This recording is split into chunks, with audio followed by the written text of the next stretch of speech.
ધોરણ 9 સામાજિક વિજ્ઞાન પાઠ 7 સ્વાતંત્ર્યોત્તર ભારત. બ્રિટિશ પાર્લામેન્ટે હિન્દ સ્વાતંત્ર્ય ધારો જુલાઈ 1947માં પસાર કર્યા પછી આ ધારાની જોગવાઈ અન્વયે હિન્દનું ભારતીય સંઘ અને પાકિસ્તાન સંઘ એમ બે રાષ્ટ્રો અસ્તિત્વમાં આવ્યા. આના હિસાબે દેશ સમક્ષ મુખ્ય બે પ્રશ્નો ઉદ્ભવ્યા. તેમાંનો પહેલો પ્રશ્ન હતો ભારતને અનુરૂપ એવું બંધારણ ઘડવું. બીજો પ્રશ્ન હતો હિન્દની રિયાસતો પરથી બ્રિટિશ તાજની જે સાર્વભૌમ સત્તાનો અંત આવતા તેમને ભારત સંઘમાં જોડી એક અખંડ ભારતની રચના કરવી. એ વખતે દેશી રાજ્યો રિયાસતોની સંખ્યા હતી 562, જે તમારે યાદ રાખવાનું છે સૌથી વધારે. સ્વતંત્ર ભારતના કુલ ક્ષેત્રફળ પૈકી 48% દેશી રાજ્યોના ક્ષેત્રફળનું હતું. તે જ રીતે ભારતની કુલ જનસંખ્યાના 20% જનસંખ્યા જે દેશી રાજ્યોની હતી, જેમાં કાશ્મીર, હૈદરાબાદ અને મૈસૂર એ મોટા રાજ્યો હતા. અન્ય નાના રાજ્યો પણ હતા, પણ એવા રાજ્યો કે જેનું કદ એક નાના ગામ કરતાં પણ નાનું હતું. આ રાજ્યોના રાજાઓ, નવાબો તે ભારતીય સંઘમાં જોડાય એ માટેને સમજ અને તેમનું એક ભગીરથ કાર્ય કરવાનું હતું, અને આ કાર્ય ઝડપથી પણ પાર પાડવાનું હતું. આઝાદી પ્રાપ્ત થતાં સૌ પ્રથમ, ખાસ યાદ રાખજો, ભાવનગરના મહારાજા કૃષ્ણકુમાર સિંહે ભાવનગરમાં એક જવાબદાર સરકારનો એક શુભારંભ કર્યો. સમય છે 15 જાન્યુઆરી 1948.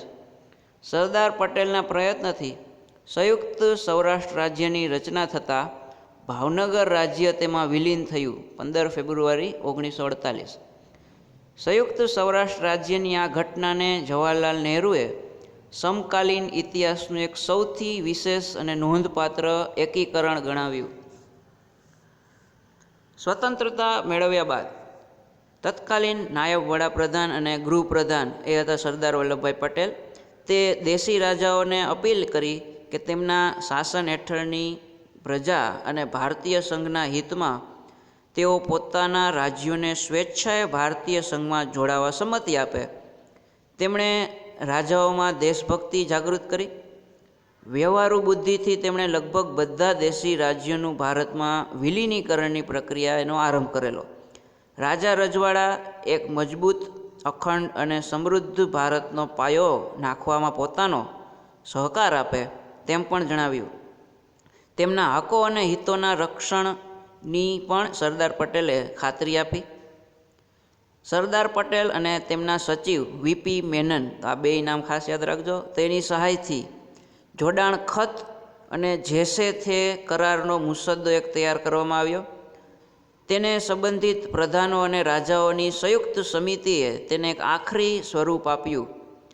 રાજાઓને આ મુસદ્દાથી સંતોષ પણ થયો, પરંતુ હૈદરાબાદ, જૂનાગઢ અને કાશ્મીર, આ ત્રણ સિવાય તમામ એટલે કે 559 રાજ્યોએ તેનો સ્વીકાર કર્યો અને તે ભારતીય સંઘમાં પોતાના રાજ્યને વિલીન કરી દીધા. તો આપણે જે 3 રાજ્યો જે હવે બાકી રહ્યા છે તેને પણ ભારતીય સંઘમાં જોડાય એના જે પ્રયાસો થયા તેના વિશે માહિતી મેળવ્યા. તો હૈદરાબાદ, જૂનાગઢ અને કાશ્મીરનું જોડાણ, તેમાં સૌથી પહેલાં આપણે હૈદરાબાદની માહિતી મેળવીએ. દક્ષિણ ભારતમાં આવેલ હૈદરાબાદ રાજ્યના નિઝામે પોતાના રાજ્યને 15 ઓગસ્ટના રોજ સ્વતંત્ર જાહેર કરેલું. તેની ભૌગોલિક પરિસ્થિતિને ધ્યાને લેતા તેણે ભારત સાથે જોડાવવું જોઈએ એવું લાગતું હતું. તે ચારે બાજુથી ભારતીય સંઘના પ્રદેશોથી જ ઘેરાયેલ હોવાથી તે એક સ્વતંત્ર રાજ્ય તરીકે ટકી શકશે નહીં તેમ તેનું ધ્યાન દોરવામાં આવ્યું નિઝામનું. પણ નિઝામે સ્પષ્ટતા કરી કે જો દેશના ભાગલા પડશે તો ભૌગોલિક કારણસર તે પાકિસ્તાનમાં અને વૈચારિક કારણસર તે ભારતમાં નહીં જોડાઈ શકે. આના કારણે તે સ્વતંત્ર રહેવાનું જ પસંદ કર્યું. નિઝામને સમજાવવા માટેની વાટાઘાટો શરૂ કરી. નિઝામ વતી વાટાઘાટો કરનારને સરદાર પટેલે સ્પષ્ટ જણાવ્યું કે હૈદરાબાદની જનતા ભારતીય સંઘમાં ભલે અથવા તો તેમાં ભળી જાય તેમાં જ સૌનું હિત છે. નિઝામના અધિકારી અને સેનાએ પ્રજા પર અત્યાચારો ગુજારવાનું ચાલુ કર્યું. સ્થિતિ અસહ્ય બની. અને પરિસ્થિતિ તંગ બની એના કારણે ભારત સરકારે પોતાની પાસે પોલીસ પગલું ભરી અને હૈદરાબાદને ભારતીય સંઘમાં ભેળવી દીધું. 18 સપ્ટેમ્બર 1948ની વાત છે. નિઝામે શરણાગતિ અંતે સ્વીકારી લેવી પડી. નિઝામને તેમના હિતોના રક્ષણની બાહેધરી પણ આપી. આમાં કનૈયાલાલ મુનશી એ અગત્યની ભૂમિકા ભજવી. તો ખાસ યાદ રાખજો, હૈદરાબાદમાં ખાસ જે વિલીનીકરણ કરવા માટે કનૈયાલાલ મુનશી એક અગત્યની ભૂમિકા ભજવી. ત્યારબાદ રાજ્યોની પુનઃરચના થઈ. સમય છે 1956 અને હૈદરાબાદ રાજ્યને આંધ્રપ્રદેશમાં સમાવી લેવામાં આવ્યું. ત્યારબાદ વાત છે જૂનાગઢ. તો જૂનાગઢ સૌરાષ્ટ્રમાં આવેલ છે.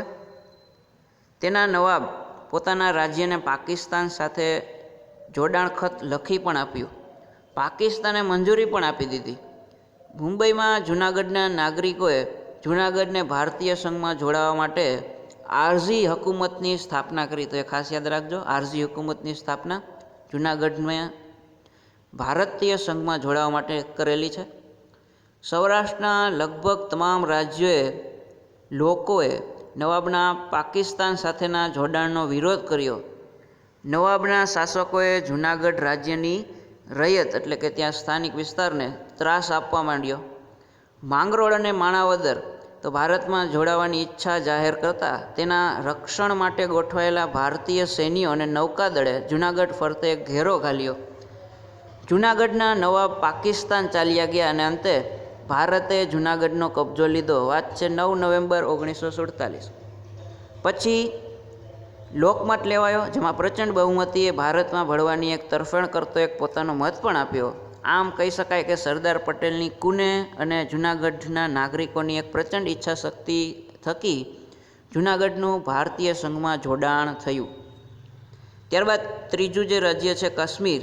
તો કાશ્મીરની અંદર મહારાજા હરિસિંહ ડોગરા, આ નામ ખાસ યાદ રાખજો તે વખતના, તો ભારત સાથેના જોડાણ ખત પર સહી કરેલ એને સહી ન કરી. આ દરમિયાન કાશ્મીર પોતાની સાથે જોડાઈ જાય તે માટે પાકિસ્તાને કાશ્મીર પર આક્રમણ કર્યું.